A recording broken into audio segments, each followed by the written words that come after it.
xibaar yu wér te wóor ca tàng ba abonnez-vous pour ngeen di mën di jot suñuy vidéo. mbégte ak bànneex la ñuy am yéen ñi nga xam ne yéen a ñuy topp ci chaîne bii di Buzz 221 HD ni ñu koy defee saa su ne rek di leen indil ay xibaar la ca gën a fës nekk dañuy daal di dem directement ca coalition jàmm ak njariñ kii di Madiambal Diagne nekk itam journaliste bu ñu ràññee lool fii ci réewum Sénégal ci la daal di bokk moom nag daal di yëkkati ay kàddu foofee ca Seneweb moom daal la mu xam ne du leen lu dul kii di Ousmane Sonko nag bu bëggee li nga xam ne nag moom moo di def débat public moo ki nga xam ne nag moom moo di Amadou Ba loole nag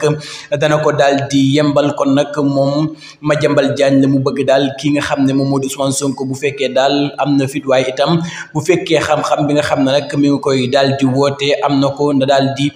génn mokk ki nga xam ne nag moom moo di Amadou Ba def débat public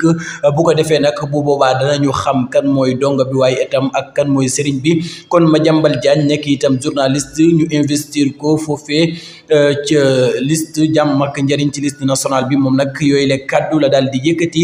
ca sunu naataango yooyee di Seneweb.